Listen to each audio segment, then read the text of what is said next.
Okay, this meeting is now recording. So good evening, everyone. Welcome to the How the System Works info session presented by the UNC Physics and Astronomy Department. I'm Mugdha Polimera, and I'm going to be your moderator for this evening. I'm a fifth-year grad student, and my research interest is in observational astronomy. So I quickly wanted to say that the idea for this workshop came from the Physics and Astronomy Diversity Committee, and we have had a separate planning committee that has been working on this for a while now, and we are very, very excited to have you all here.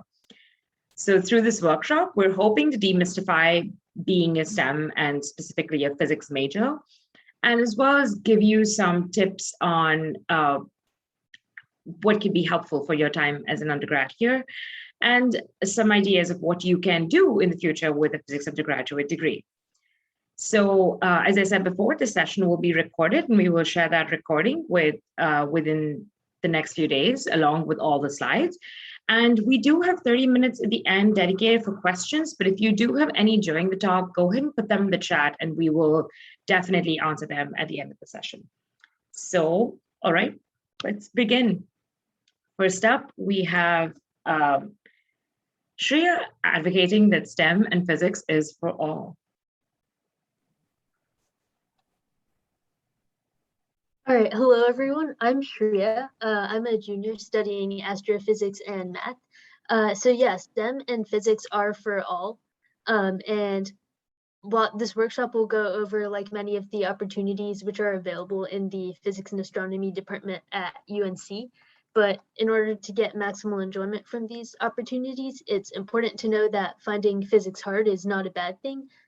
Sometimes physics is viewed by people as a field which is out of reach, but the truth is that everyone is smart enough to study physics, and it's normal to find learning it difficult. That's not a bad thing, and many of you all probably enjoy trying to wrap your head around like new concepts and problem solving and tackling challenges, and that's definitely a part of the physics major. And so in fact, deciding to major in it for that reason is a very valid one. And as one studies physics, apart from the subject itself, there are many opportunities within the department which allow for application of creativity and passion for the subject in the forms of science communication and research. So once you get involved here with those opportunities and find your passion, you'll realize that finding physics hard won't stop you from pursuing them. So the growth mindset is important, and there's a sense of internal satisfaction which comes from studying and learning and understanding concepts. That's important to me, and it's important to keep that mindset in mind. So our department has a culture which tries to help those with less course experience, and like zero prior experience is needed before deciding to major in physics. So yeah, it's for everyone. Thank you, Shreya. And now we have Dr. Sheila Kanapan giving us a quick intro of the Physics and Astronomy Department. Hi, can we go on to the next slide? Wonderful. So yeah, I want to give you a quick overview of some of the people first. Our department chair is Frank Sui. He's our new chair. You probably won't interact with him a lot. The department chair tends to be someone who is managing everything, but if there is an event where he's there, by all means, introduce yourself to him. He's a very friendly guy. I am the associate chair for diversity and mentoring in the department, and so I'm somebody who would love to talk with you. You can reach out to me, and I also run a diversity Slack space where a lot of undergrads are involved in projects and teams that are doing things, including this workshop was a project that originated in that Slack space. And so if you want to get involved in those efforts, just let me know, and it's a great community. Then we have the Director of Undergraduate Studies who's here on the call, Dr. Tamara Branca, if she can. Hi, everyone. Thank you, Sheila. Yes, I'm the Director of Undergraduate Studies, and if you're a transfer student, probably you already interacted with me before. In any case, we hope that to have more of these sessions in the future to help students to convert more students into physics majors. And I really hope that at the end of the sessions, if you were undecided about physics, you will be excited to join our department, and you will be convinced that we will help you along the way. Thank you.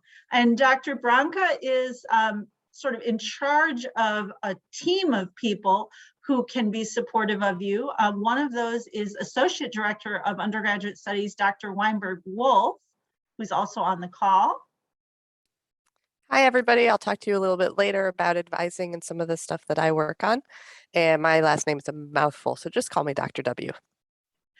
And Dr. W is one of, but also the organizer of a team of department advisors. And they're organized by alphabet. So you see Renee Lopez, Adrian Erichek, Jennifer Weinberg-Wolf, and Stefan Jaglinski, who is also on this call, known as Dr. J. Hey everybody, just like Dr. W, I'll be talking to you just a little bit later on when we get to the advising section. And you notice that there are astro majors are all with Dr. Erichek, and quantitative finance majors are all with Dr. J. So there are some advisors who have specialized in particular tracks, but otherwise it's by last name. And last but definitely not least, Jahan Chimino is our academic affairs coordinator, super friendly and happy to help you with whatever problem you are facing or point you to who you should talk to. And I think these people are your first point of contact, but if you run into any trouble, you can definitely involve the Director of Undergraduate Studies and the department chair, but those wouldn't be your first points of contact. Okay, next slide, please. So yeah, this is kind of an overview of our department. And I think the punchline of all of this is really that our department is very diverse. For a physics and astronomy department, we are much more diverse than average. So off on the right side, you can see we have about 40 to 50 majors per year and 44 faculty members and 80 grad students. And about 30% of our faculty identify as female. The national average is about 19%. Also, we have a lot of faculty from diverse backgrounds. So from all over the world, we have faculty of color, we have faculty who have come from low income or first generation backgrounds. So, you know, we hope that our faculty can connect with you in whatever dimensions you bring. And also our grad students are very diverse and also have a similar percentage female. But now I want to look in more detail at the breakdown of our undergrads. So in our department, again, we have nearly 30% female, which is higher than the national average. African American is comparable to the national average. Hispanic is lower than the national average. I'm not sure what North Carolina's population number would be. And we don't have any national average numbers for first generation and financial need, but the point here was just to show you that there's quite a few. And so we aim to be welcoming to folks who may have come from schools that did not offer physics, that did not certainly offer AP physics. We really would like to be welcoming to you, even if you are coming in without all those advantages. And we really hope that you'll reach out to us to get support, reach out to the advisors, reach out to me. And we would just really like to make you welcome. And this little asterisk is to point out that these gender markers giving you the percentage female are based on Connect Carolina and may not reflect gender identities. Another thing that we put a lot of energy into is being welcoming to our LGBTQ community. And you'll see that it has become the departmental norm, for example, to include pronouns in our Zoom names. And so we really care about that, and we're really trying to do better. I think that's it for my spiel. Thank you, Sheila. And next we have Gio, who's going to walk us through the possible paths through the physics major at UNC. Thank you, Mugdha. Yeah, if you go to the next slide, that'd be good.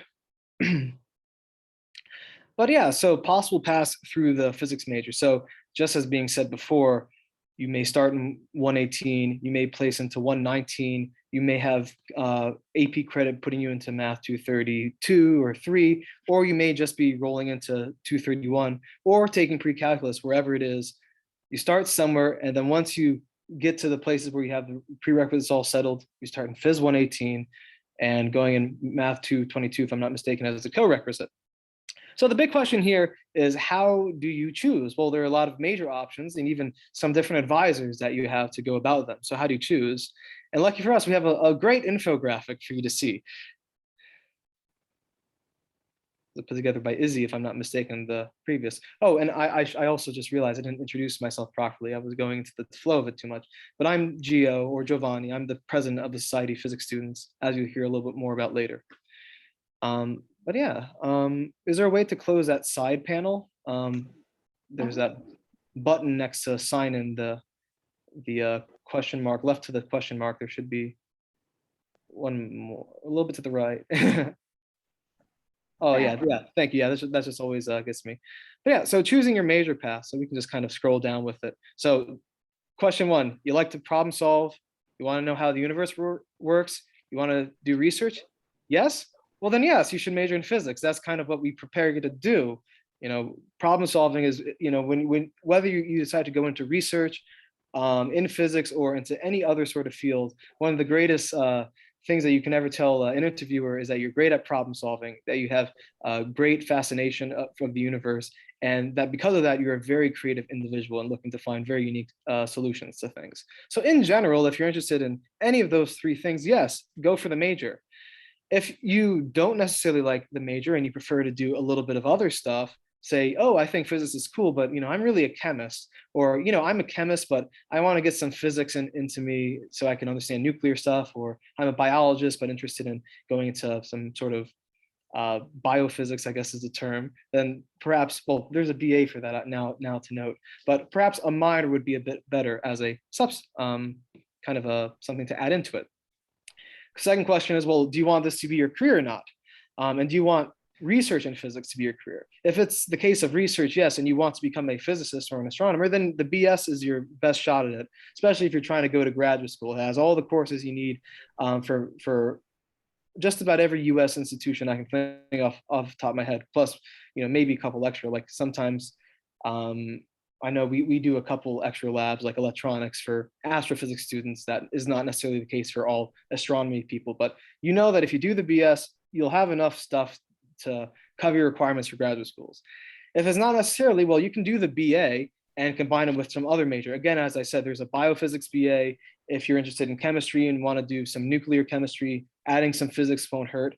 And in addition, there is a way where if you're running out of time and you have the BA, you could talk to an advisor, add in some classes that are needed for graduate school, and perhaps apply to graduate school with a BA. But if you're here right now and you're saying, I want to do physics forever, go for the BS. So yeah, there are 2 types of BSs. There are in physics, of course. There's standard and the astrophysics here at UNC. The standard one is, in general, the whole shebang bang. You cover E&M in full, quantum mechanics, you go over some electronics, and you have a little bit of room at the end of your kind of core classes to explore a bit. Like I'm a standard BS student, and I've taken nuclear physics and particle physics, and that's kind of how I found my track. But there are also other classes, such as solid state physics and fluid mechanics, that you can do to add on to that. The astrophysics track is a bit more specialized. If you want to do astrophysics, if you're interested in radio astronomy or galaxy evolution or cosmology of any sort, well, this is it for you. There's an introductory astrophysics class that I believe is always offered in the fall. I may be mistaken, is 202. Someone correct me if I'm wrong, but that will get you set on the path for doing more specific astro stuff. And then down the line, you get to take some higher level astrophysics courses with some astrophysics graduate students too. So really specific for astrophysics stuff, while still giving you the core foundation in physics, all the electromagnetism and the quantum mechanics, etc. Now, if you don't want to do the BS and you're going for the BA, there are many options. It's much more flexible. You have the standard option, which is just like the BS, but it's not as rigorous, so to speak. You don't have to do as much electromagnetism. You don't have to go that far in depth into the theoretical analysis, but you will learn all the problem solving skills you need and have a great familiarity with physics, such that you're able to apply your skills in a wide range of careers. So you do know physics. The astronomy BA is another option where, again, kind of in a similar vein to the difference between the standard BS and the standard BA, the standard astrophysics option is like you have your physics core in the BA fashion, but with a specific concentration on astrophysics. Again, great for, as it says here, a science communication career. The next one that I find very interesting, is the quantitative finance one. It is, as it says here, a joint program with the business school. And this means that you can take business classes without actually being in the business school.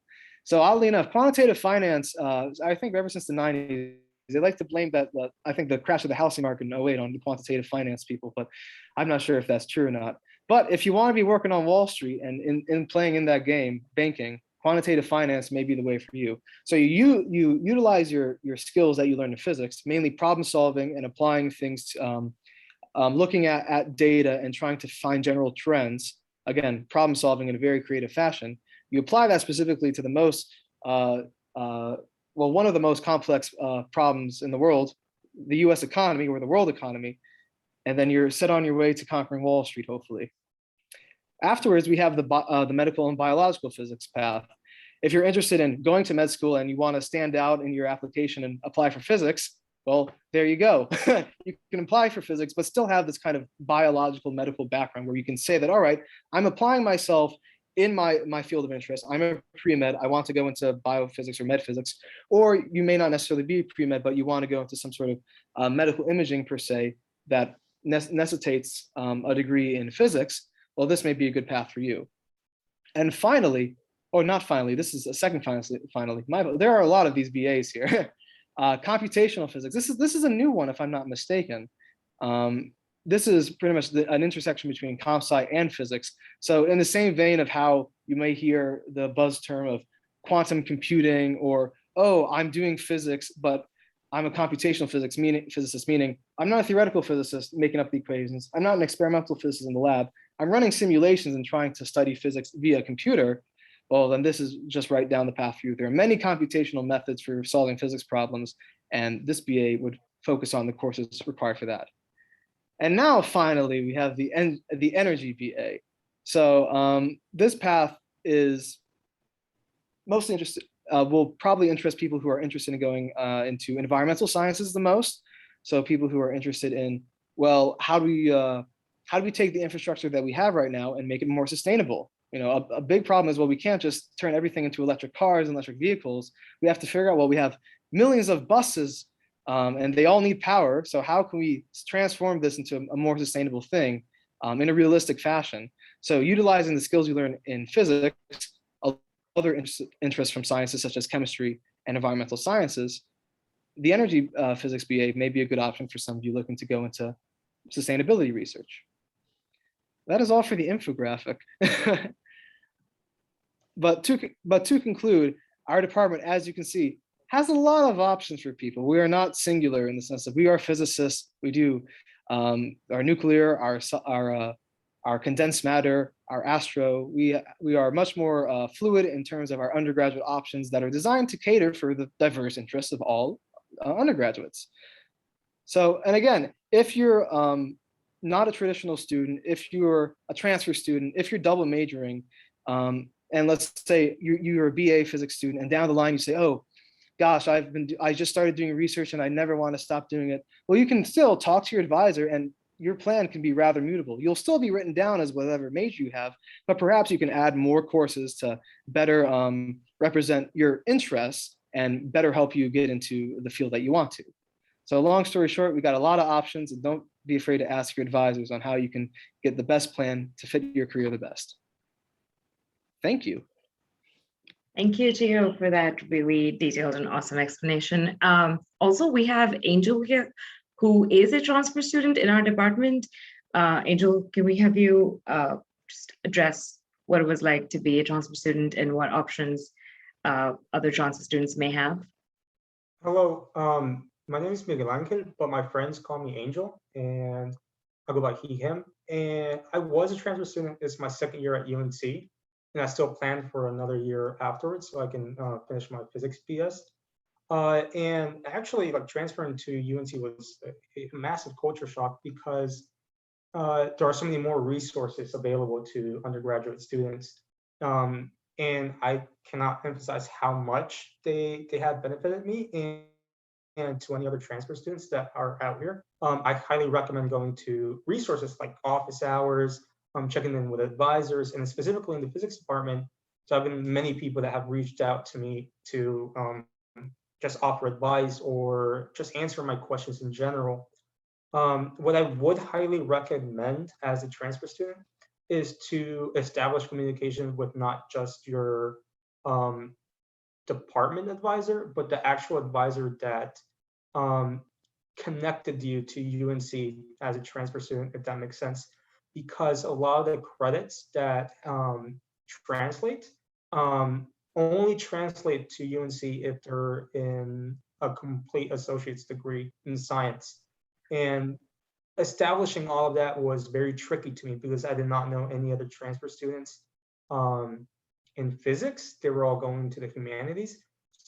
So just with that said, like if you find yourself as a transfer student in science, never hesitate to reach out to me and I can try and figure out some answers with you, or we can both find out the answer.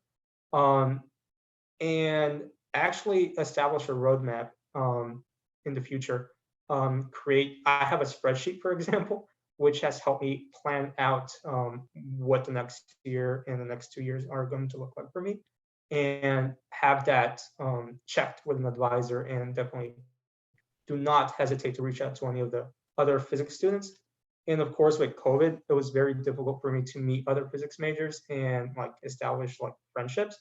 But I assure you that the ones I have been able to get in contact with are extremely friendly, and they're very open to answer any questions. So I cannot emphasize how much help all of these resources at the physics department have really benefited me, and I seriously cannot see myself in any other department. Thank you. Thank you, Angel. And next we have Melissa walking us through potential career paths you can have with a physics undergraduate degree. Hi, everyone. My name is Melissa. I use she, her pronouns. I am a senior here, majoring in physics and biology. I'm actually doing a BA in biology plus some. And I'm just going to walk you through the paths that different people can take following an undergraduate background in physics. So one important thing that this slide is meant to highlight is the misconception that physicists in undergrad go on to do further education immediately after that background. When in reality, it is true that a high percentage of physics and astronomy students get employed in various sectors and go on to take on jobs immediately after undergrad. And I'm going to go into some of those examples and other things on the next slide. So industry is the largest path that people take following physics in undergrad is employment in industry, and that can take a large variety of forms. So the sector that someone ends up employed in and the skills that they apply in their job largely depend on their interests and their concentration in undergrad. So a lot of physicists go on to become engineers or data scientists or scientific writers after getting a BS or a BA in physics. People can take on a large variety of jobs, and a physics undergrad education gives quantitative skills and problem-solving skills that are useful in jobs as in research or defense development. Especially someone doing the quantitative finance track might be employed in the finance sector or at a bank, or applying their knowledge of energy sciences, following the energy track in a private company that hires them immediately after an undergrad education. A lot of people do go on to explore further education or work in education following physics. The UNC BEST program prepares people very well to go on to teach at the K through 12 level following undergrad. Someone might also go on to explore public outreach jobs in education, like at a local planetarium or observatory if they're interested in astrophysics. But a lot of people also do go on to do further school. And that school can take a variety of forms. People may go to law school or medicine after getting an undergrad in physics, which is something that they can still be very well prepared to do. You can also go on to get a PhD or master's in physics if you're interested in probing further into academia.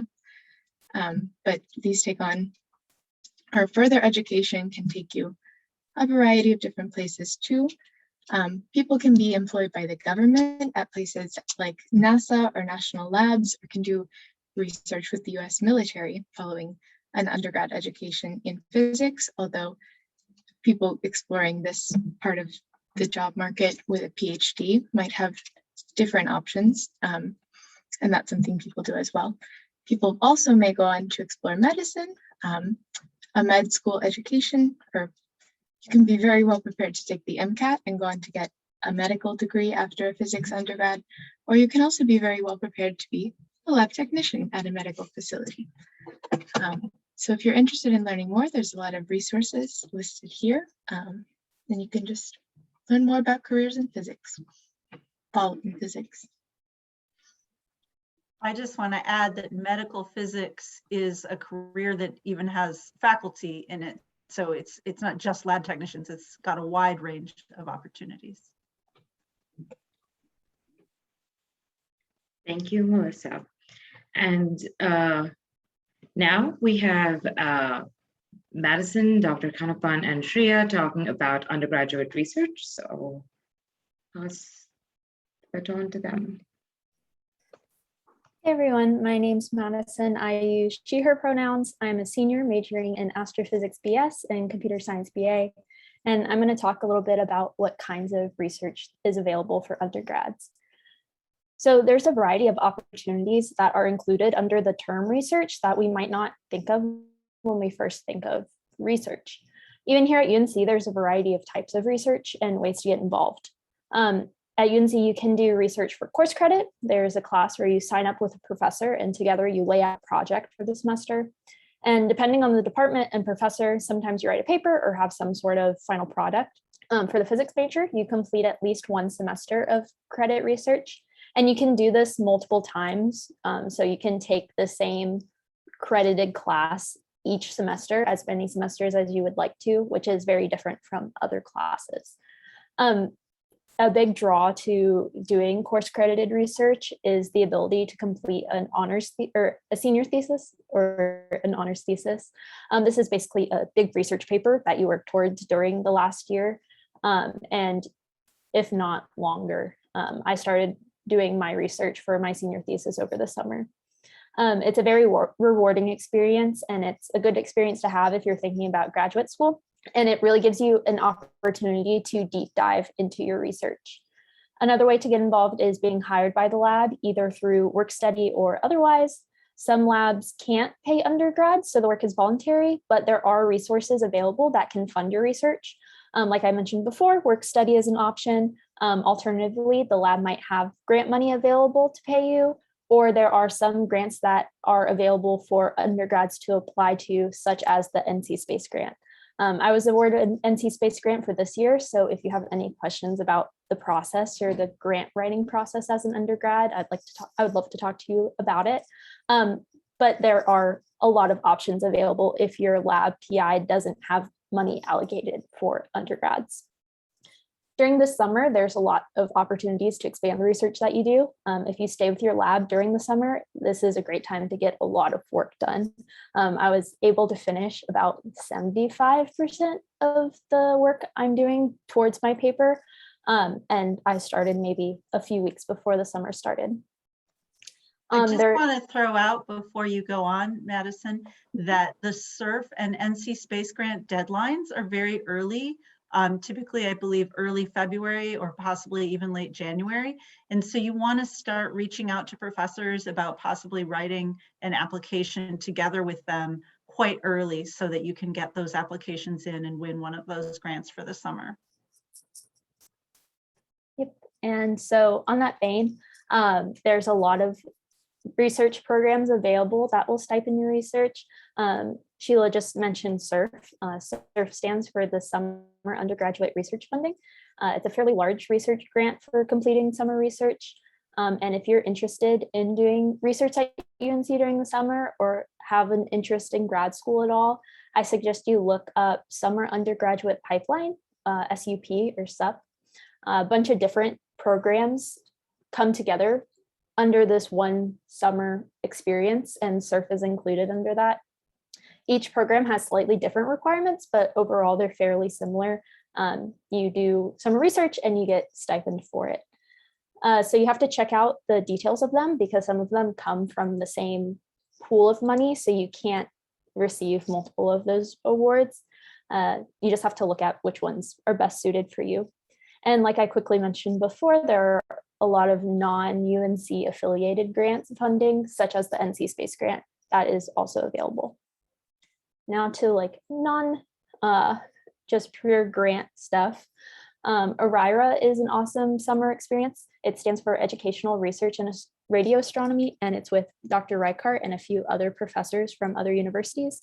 About 20 undergrads go, 10 from UNC, 10 from other universities. It's week long. You go to Green Bank Observatory in West Virginia and you learn how to do radio astronomy. I went between my freshman and sophomore years, and it's really pretty there, but you will have a lot of late nights and a lot of early mornings, but I thought it was really fun. I learned a lot. Another cool summer program available is CAP Boot Camp that Sheila is a part of. Sheila, did you want to say something about your program? Sure, yeah, I directed actually. It's the Computational Astronomy and Physics Boot Camp, and it is a 2-week program that will teach you, this past summer it was actually remote, will teach you data science skills basically, and it's often a launching point for getting into research projects that are computational in nature. That boot camp is paid. You're paid if you're accepted into it. So it's free to you, and you also get a stipend. And it is aimed at enhancing the pool of people who have access to summer programs. So it's going to be aimed at people who might have conflicts over the summers. For example, they might have to work, they might have to do summer school, something like that. So the CAP boot camp is early on, and it doesn't conflict in the way an REU program might, so you can combine it with other things.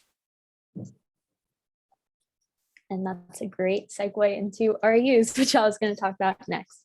So REUs are research experiences for undergrads.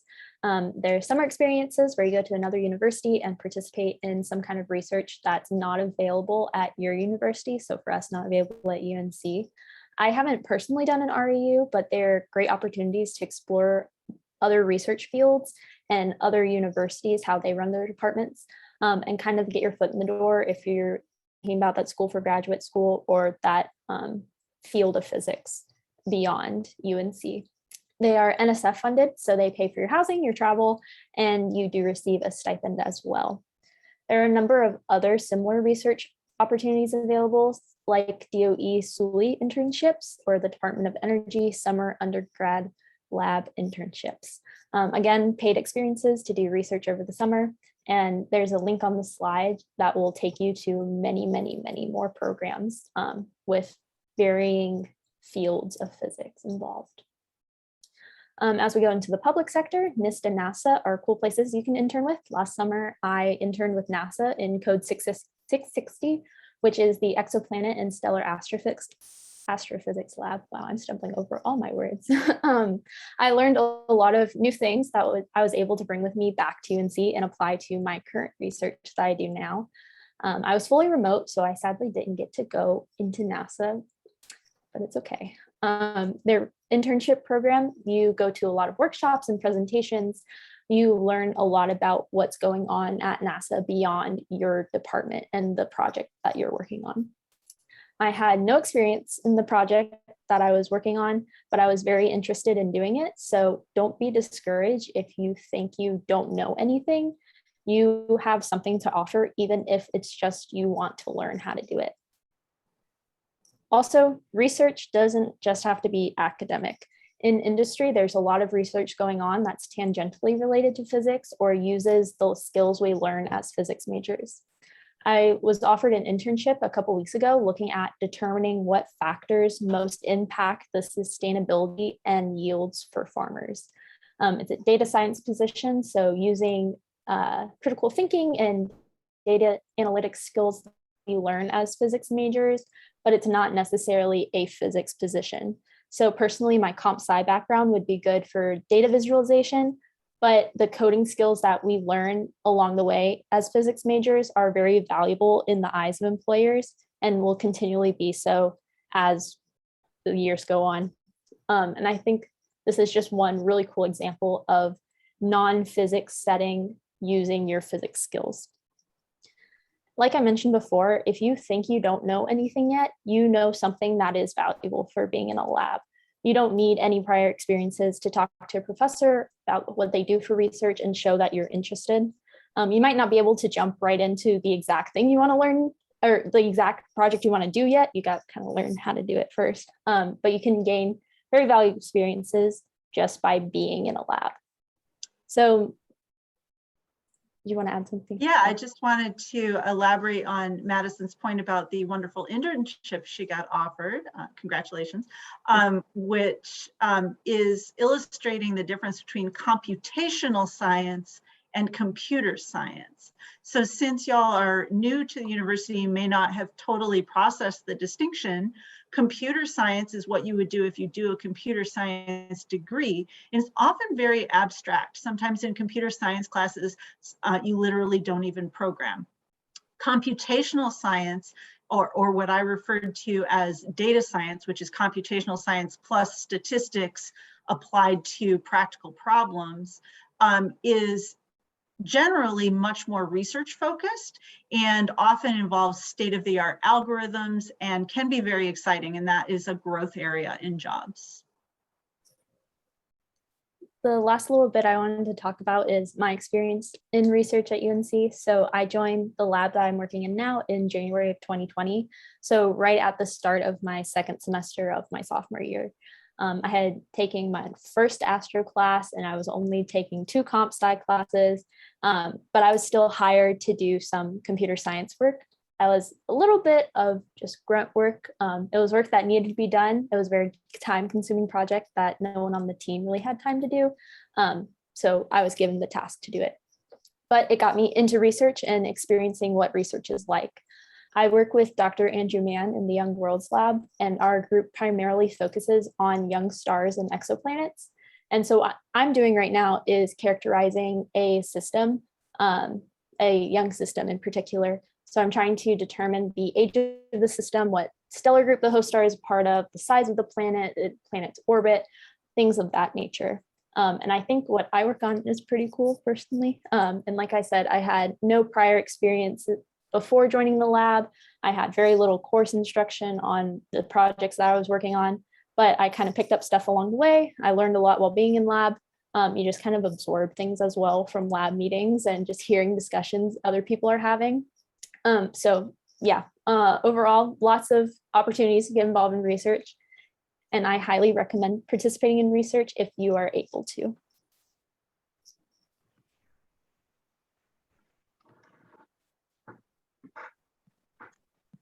Yeah, so as Madison just went over, there are many different kinds of research to get involved with, and the scope of experience and careers which fall under the umbrella of research is very large, not only in terms of topics, but also research environments.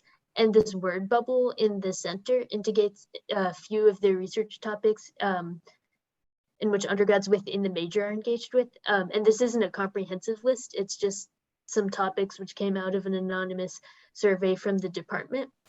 But it's undergrads is a great time to explore different kinds of research, whether that means exploring different topics or different environments like industry versus academia, as Madison was mentioning. And this allows you to understand yourself better and understand like which aspects of research you appreciate more and are important to you. It also helps you understand like whether you like working in small groups or large groups and things of that nature. And so in addition to research opportunities within the department, this link to the research page of the UNC Physics and Astronomy Department website has more information about and links to other internships and summer opportunities like those which Madison just mentioned. And the idea of like reaching out to people and emailing professors whose research you're interested in applies not only like within the department, but also to all these other opportunities as well.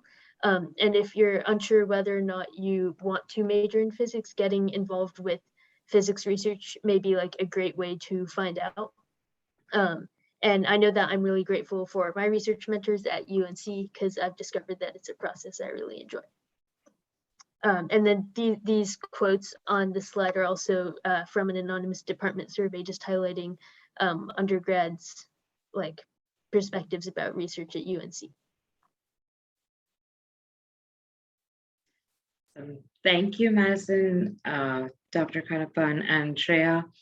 And next, we have the three advisors here who are going to talk about why and how you should be using your advisors.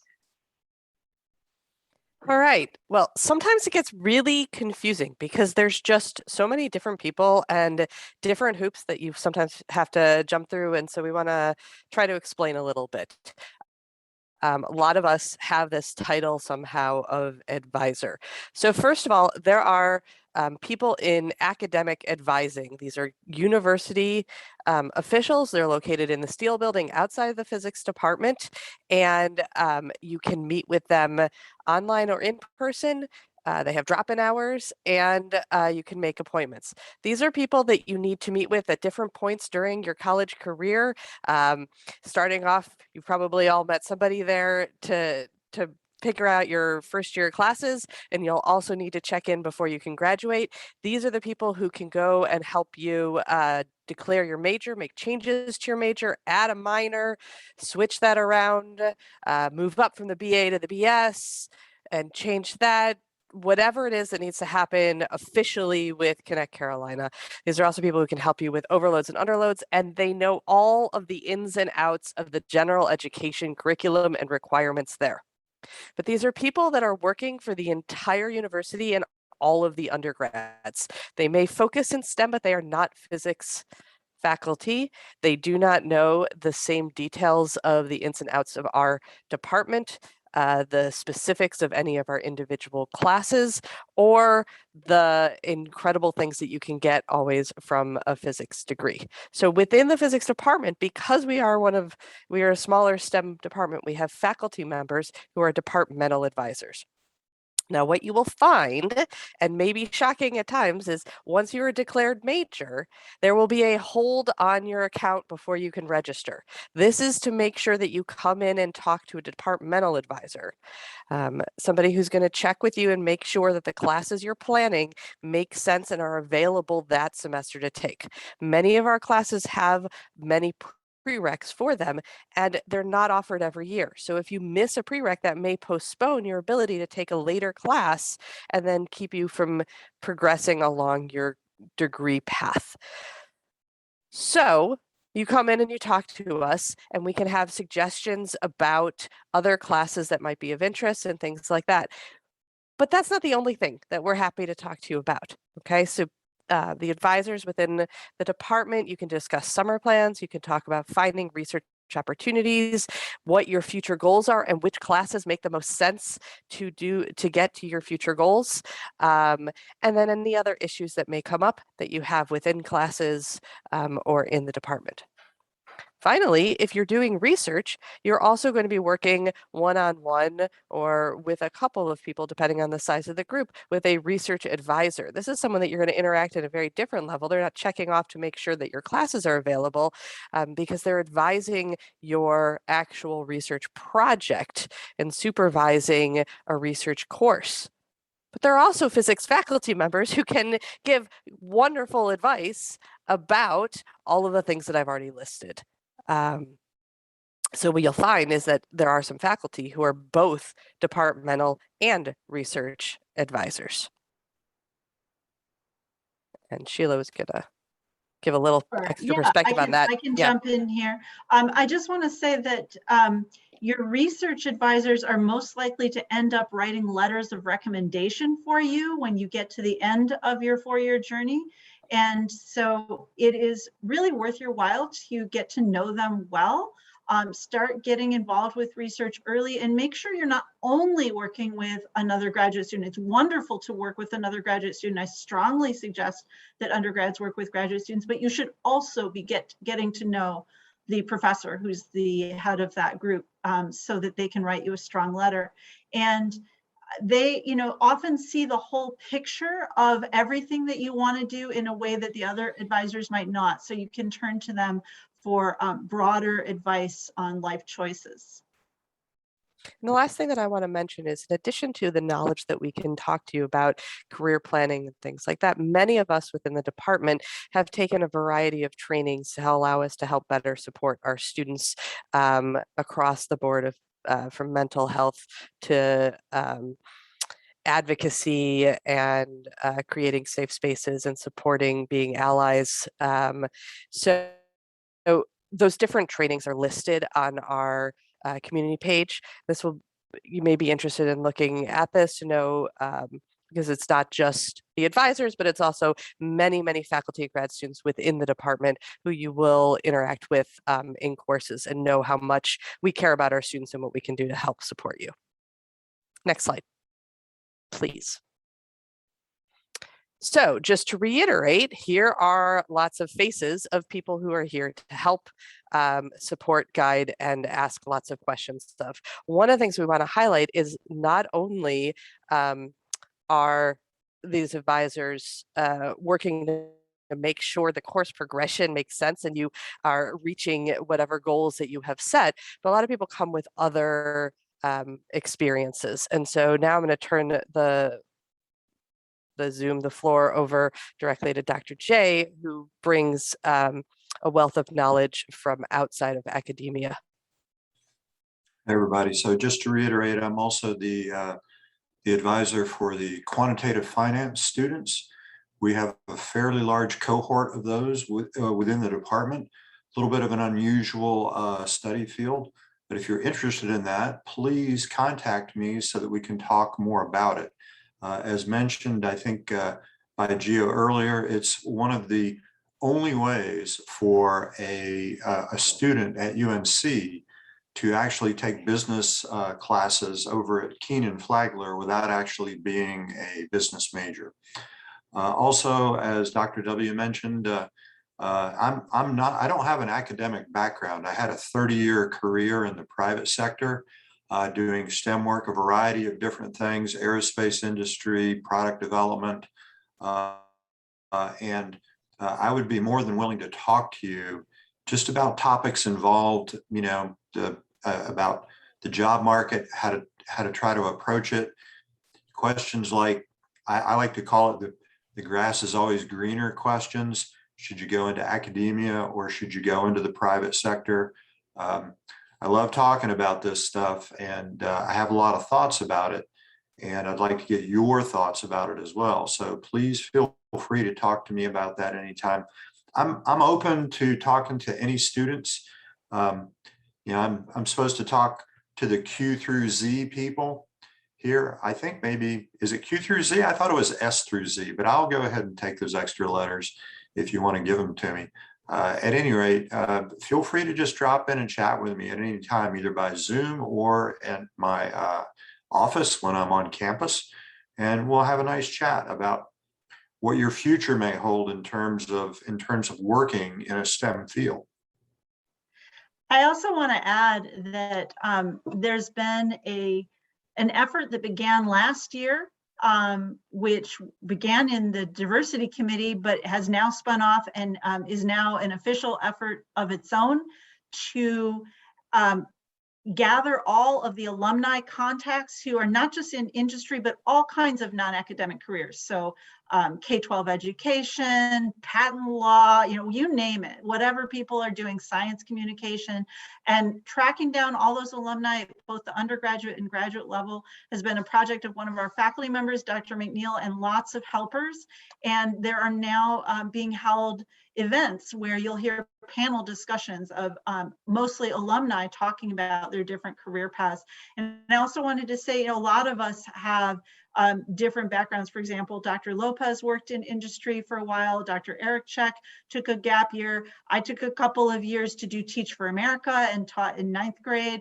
So, a lot of people have a different background. It's not all straight academia, and you should reach out to people to get that perspective.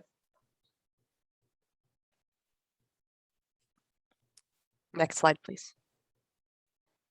So I think the big thing that we could tell you is to talk to us, right?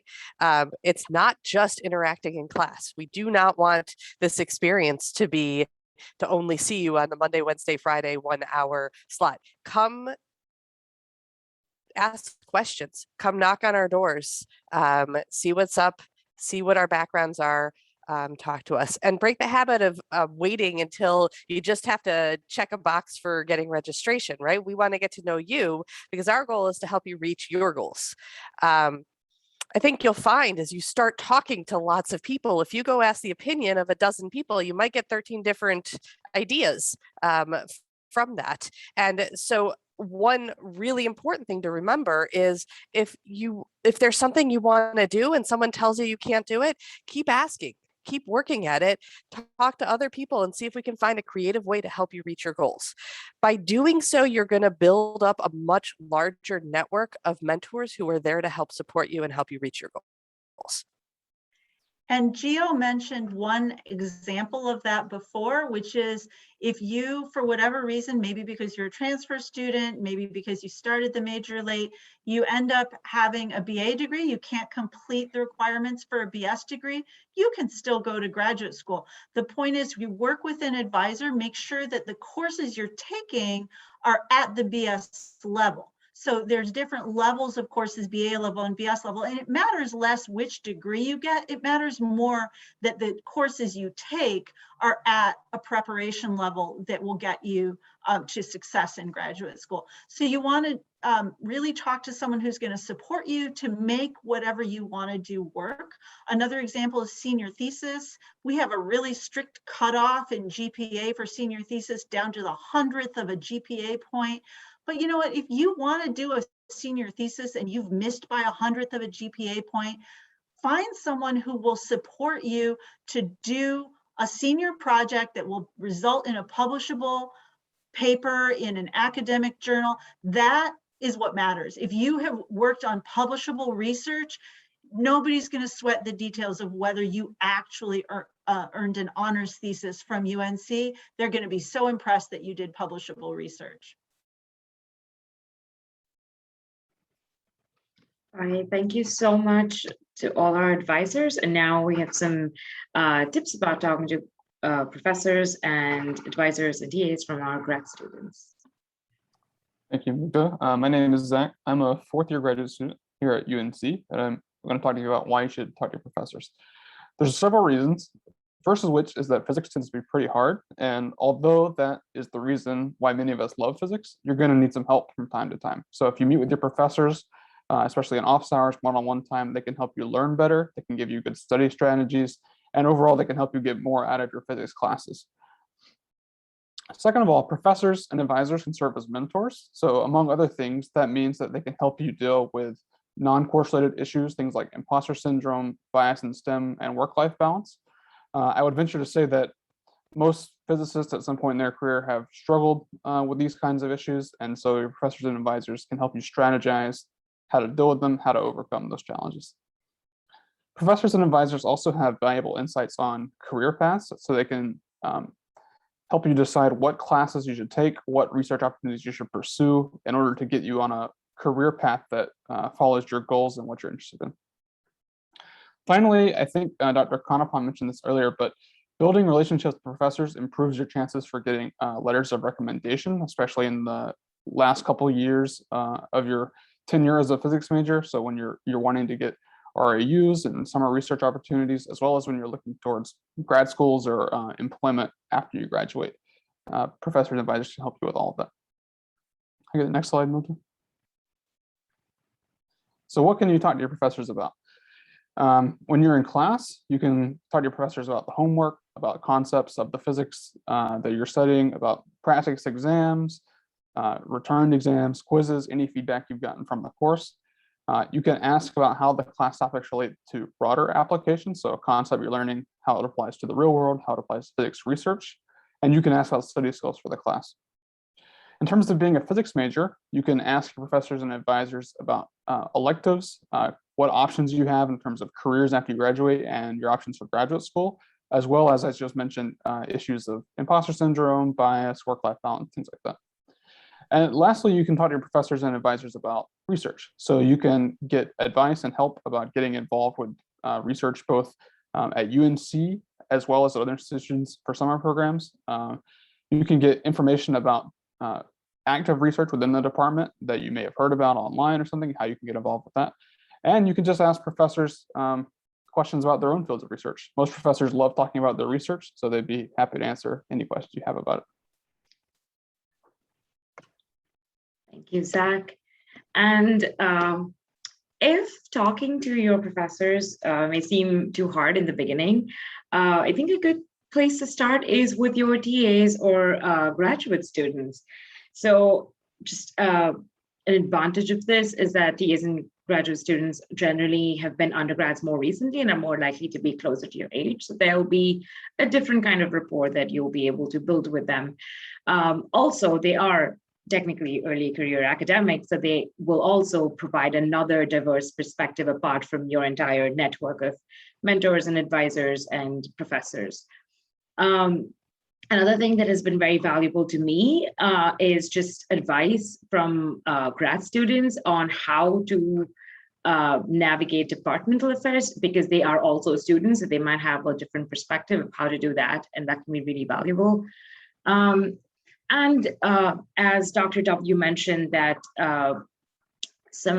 most of the grad students have also taken a variety of trainings and are trainings related to mental health and trauma and diversity and things like that. So TAs and grad students can also be a good resource to help you deal with conflict, just in case you're not ready to take it to a professor yet, or at least they can point you to resources if they don't have all the answers. So overall, a good resource to add to your mentorship network. And we also have several active clubs and groups at our department, and Gio will tell us a little bit more. Sure. I don't know if Melissa wants to hit VIP first, just because it's listed there. Listed first, yeah.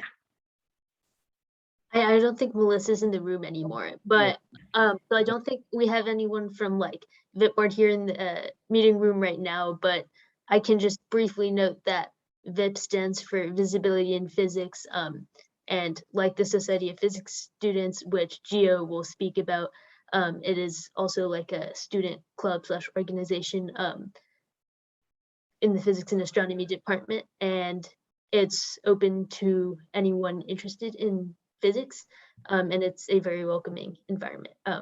But I will say Dr. W and I are both co-advisors for VIP.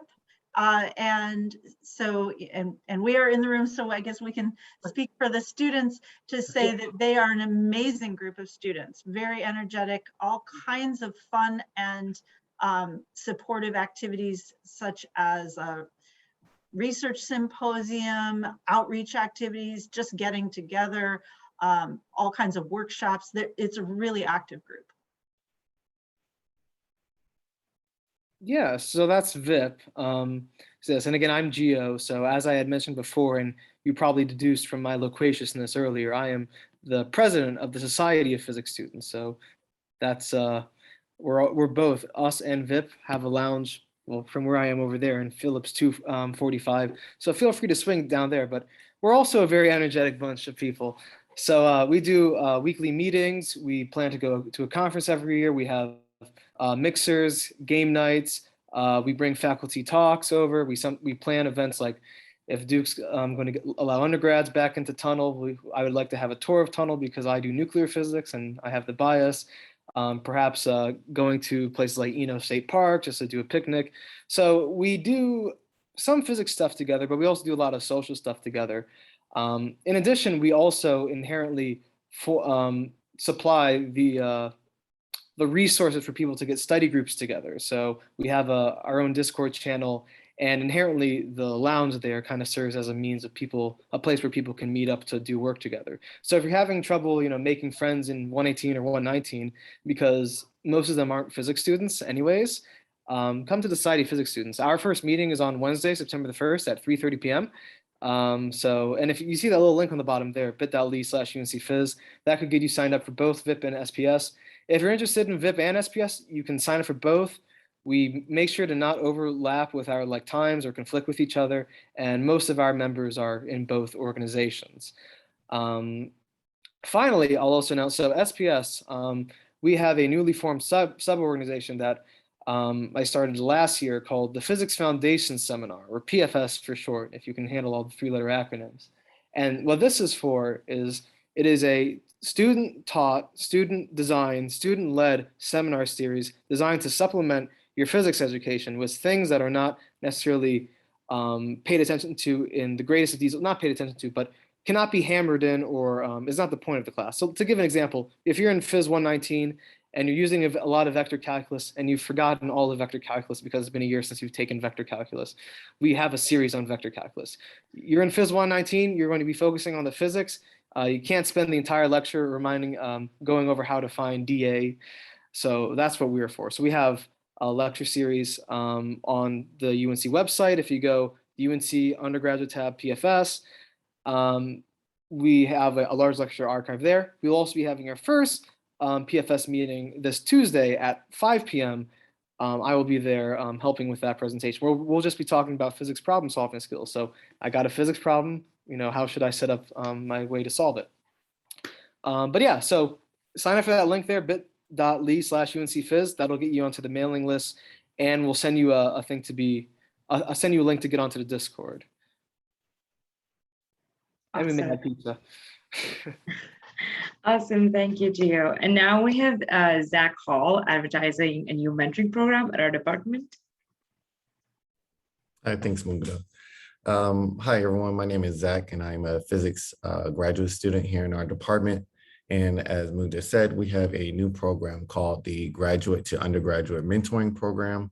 And the purpose of this program is to provide a holistic mentoring and support structure for underrepresented racial minority undergraduates in our department.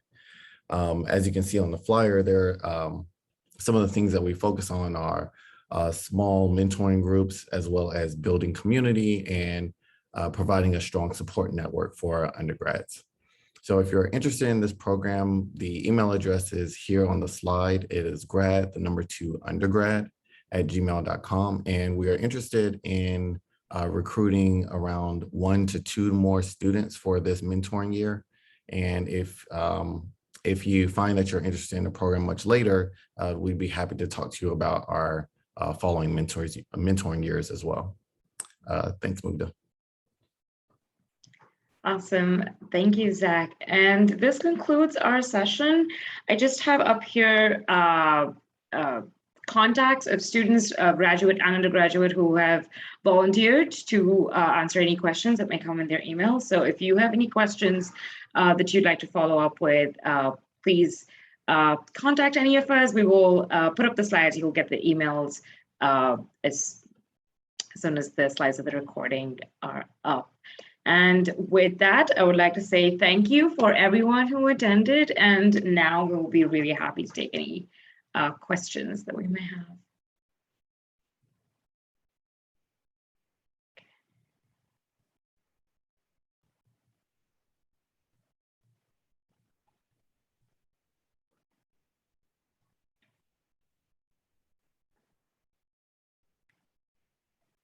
So our attendees, do we have any questions regarding anything that was said? Yeah, I'll drop the link to join the listserv here. Stephen, I see you just put that. It's bit.ly/UNCPhys. Wonderful, thank you. And I'll be sending out a first meeting. Well, I'll be sending out another email on Monday. So if you get onto that, if you fill out that form by like Saturday, or you'll get my email on Monday, so you don't have to remember any information, at least from my end.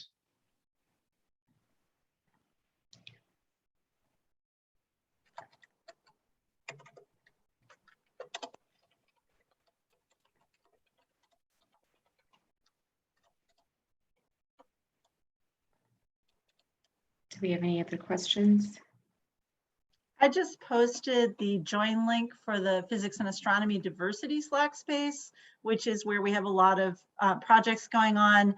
Diversity is interpreted broadly. Like I said, this program was planned there, as well as a lot of stuff on careers beyond getting your degree, different career directions that started there. So it's really a wide range of things, and you should check it out. You don't have to do anything. You can join the Slack space and just see what we're up to.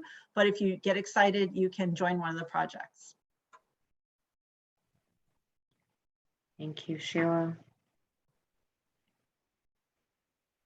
Okay, I guess I have a question for our advisors. So if one of our attendees did want to actually declare their major as physics or change to physics, well, apart from talking to all the advisors, or along with that, what exactly would be the procedure for something like that? Sure. So And you want to take that? yeah, we can't make that official change for you. We can get you into the right courses, but at some point before graduation, you'll have to make an appointment and talk with somebody in the Steele building to get that major change changed. We are happy to get you on our listservs and get you into the department and taking classes even before you've been able to make that appointment and do it officially. That appointment that you'll have over in Steele building, they'll go through and make sure that it's possible to take all the classes that you need to take before the graduation deadline, before you can officially change your major. Yeah, and just a note as a student here, it's very easy to do it. You just walk, you can even just walk in during drop-in hours. It'll take 10 minutes. It's unlike other schools. It's very, very easy to change your major here. Yeah, I would say I've actually talked to students before who have told me about changing majors several times Yeah. along the way, simply because they, were interested in one thing and then another. And I was a little surprised actually to hear, oh, wow, you changed your major that many times, but that's fine. Yeah, including changing your major to physics near the very end of your career here, as long as you've got the courses in. If you've just taken them for fun, you could declare as a physics major right at the end and get your degree. I know, who takes physics courses for fun? I did. I mean, this is fun. I mean, I wouldn't be a BS if I didn't enjoy it to a degree. That's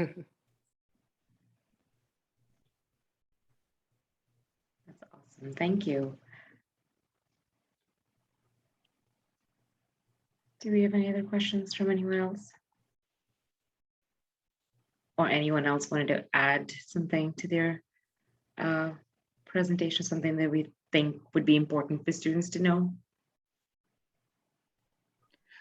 I guess I would just add that if there's anything in this recording you want to follow up on with any of the presenters or any of the people who were named, our departmental website does have the contact information for everyone. Yeah, and there are also emails in that website, so you'll be able to just click on it and reach us instantly. It's also posted the old-fashioned way on paper right outside of the department door. So if you're just walking by, stop at the little bulletin board there, and you can see who we are and how to contact us.